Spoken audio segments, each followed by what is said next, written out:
Hey everyone, welcome back to my channel. Today I am going to review the book, Good for You, Great for Me, Finding the Trading Zone and Winning at Win-Win Negotiation by Lawrence Susskind. Something for everyone. The win-win concept of negotiation, which emerged in the 1980s, was an improvement over the traditional zero-sum model. But negotiators deploying it sometimes feel uncomfortable about pressing too aggressively to come out ahead in a deal. Uneasy negotiators misinterpret the concept. A mutually beneficial agreement needn't benefit everyone equally.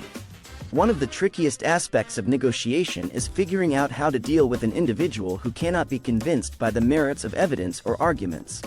You can win more in a win-win negotiation without damaging your business relationships and without feeling guilty. Make sure you focus your efforts on increasing the overall value of the deal. When you enlarge the pie, everyone gets more, even if you go home with the biggest piece. Go in prepared. Successful negotiation demands preparation. You and your back table, the people to whom you report, must establish your best alternative to a negotiated agreement, BATNA. Agree to a deal only if it is better than your BATNA. Determine and rank your interests, those issues, besides price, that make a deal more or less attractive, like payment due dates or credit options. The key to creating value is inventing trades beneficial to both sides. Consider the deal from the other side's perspective. Make a preliminary assessment of its BATNA and interests. Draw up proposals that beat its BATNA but greatly exceed yours. Clarify your mandate from your firm, and determine the extent of your authority to make promises to the other side. Create a preparation worksheet on which you answer all these questions. Create value. At the negotiating table, you and the other side state your opening demands. Talks can stall if each side sticks to its opening position. Both need to move into the trading zone, the middle ground between positions, where you can explore options that boost value for both of you. Those who can live with ambiguity a little longer are more likely to reap substantial benefits than are those who seek to quickly eliminate it. Begin the process by reframing the other side's opening demand. Your counterparts may not yet be clear about their interests. Use careful questioning to probe for their concerns. For instance, you might ask if they'd prefer to have your most senior staff member tend to their account, even if it costs a little more. Their answer will show whether their top interest is cost or expertise. No negotiator should knowingly agree to something that hurts their side more than no agreement would. A skillful negotiator masters the art of improvisation. Improvisers are attentive, flexible, and ready to go off script instantly to invent new options when negotiations take an unexpected turn. Make sure you exploit the power of the unexpected by initiating surprise yourself. For instance, if the talks become a standoff over percentages, push the meeting in a more fruitful direction by abruptly suggesting a new partnership arrangement or an unorthodox pricing structure. Non-monetary considerations are often more important to one or both negotiating partners than you might expect. Your negotiation is more likely to bear fruit if you avoid viewing those across the table as opponents. See them instead as emissaries of their back table, a conduit to people you can't access directly. Prepare your emissaries with a message that sells your proposals. Help your team establish a victory in the negotiation.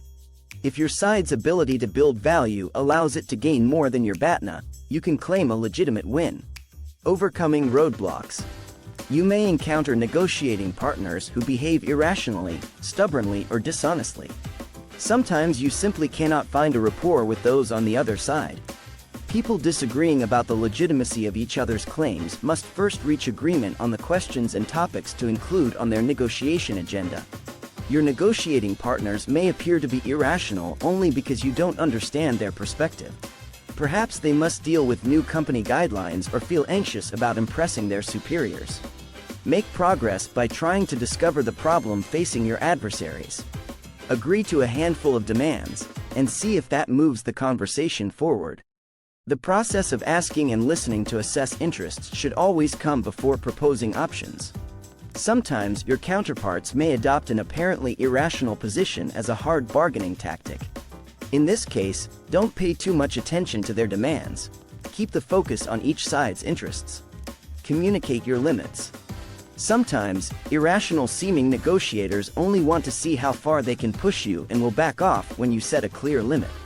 In a consensus-building process, everyone understands that they won't be able to achieve their own goals unless they help others achieve theirs. If your partners really are irrational and reject every reasonable offer, you'll probably have to walk away. For instance, if your counterparties tell a deliberate falsehood, don't hesitate to identify it as a lie. Follow up your accusation by suggesting a motive for the lie. You want to establish whether the negotiators sought to mislead or whether someone spoke out of ignorance. Facilitators and mediators. If you can't overcome obstacles, enlist help. Hiring an agent is useful if you're dealing with technical or unfamiliar topics, when you don't have enough time to prepare, or when you're negotiating with someone with whom you're at odds or who is far away. The agent can act as an advisor, or you can empower him or her as your representative.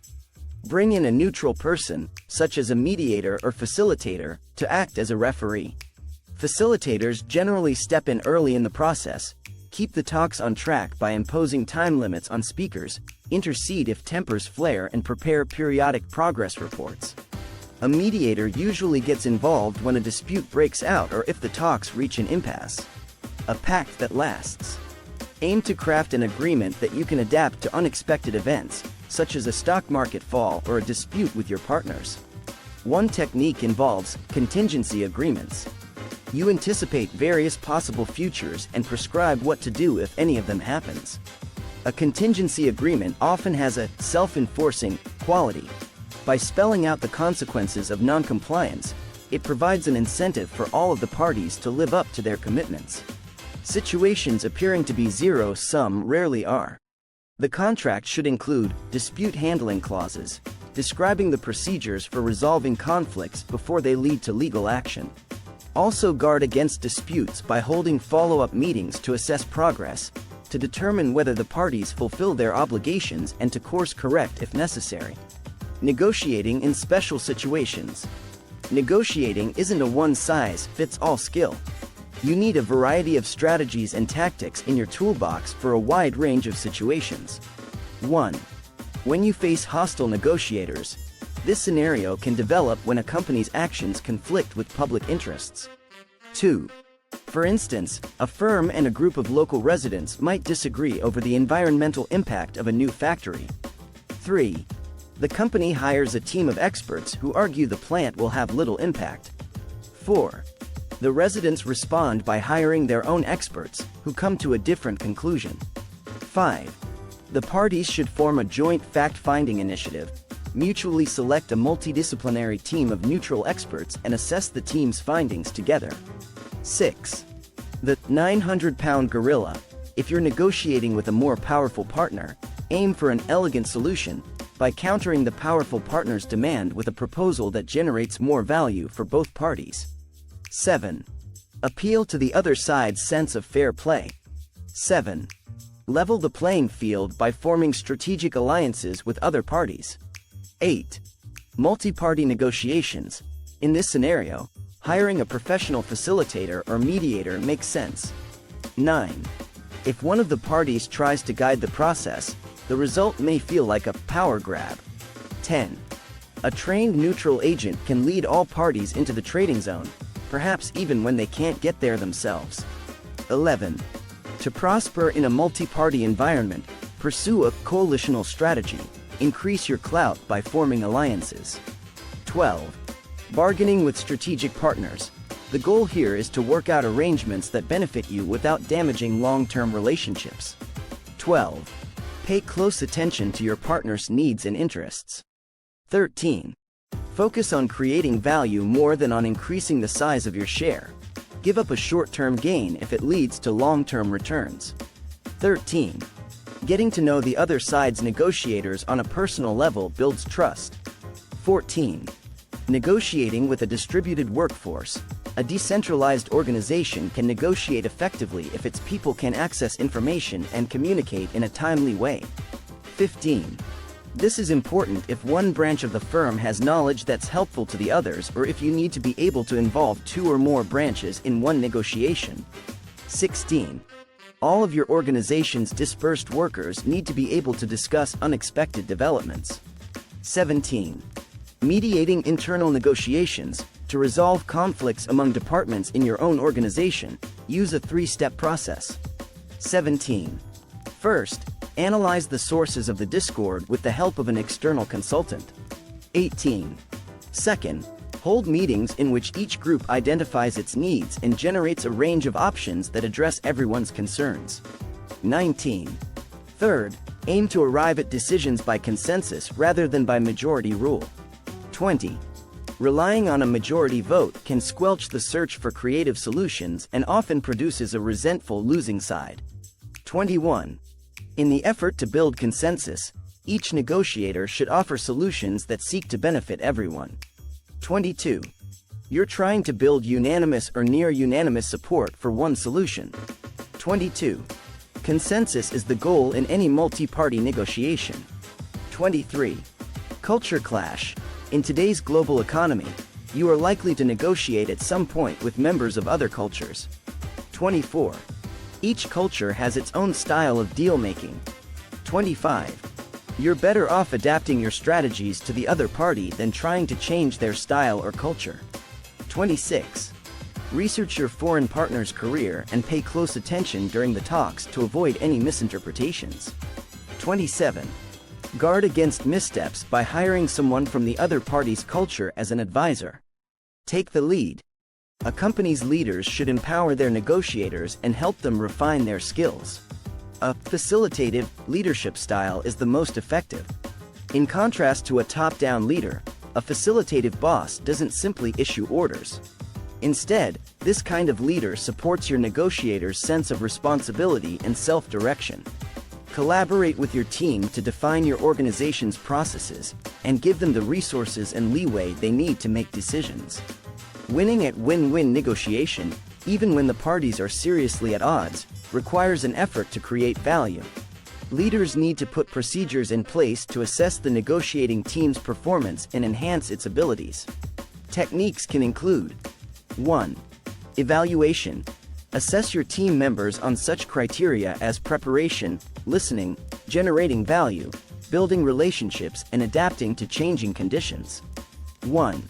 Examine how they followed up after the negotiation to facilitate implementation. 2. Training. Instruction for your negotiators can include informal coaching or formal programs provided by outside organizations. 3. Universities and consultants offer standardized courses covering theories and techniques that can be useful in a range of situations. 4. You can also arrange for tailored programs that cover basic concepts and let your team role play in specific situations. 4. Complement training programs with ongoing one-on-one coaching and feedback. 5. Tap experienced negotiators on your staff to serve as coaches, or set up a small department whose staff helps team members prepare, offers advice during negotiations, and debriefs team members after a negotiation concludes. 6. Communication.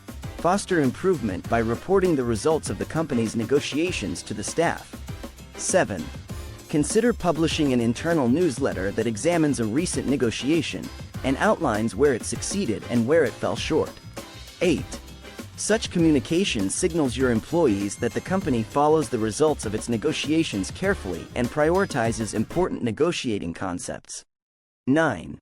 The participation of senior executives in the analysis reinforces the company's emphasis on coaching. Victory for all.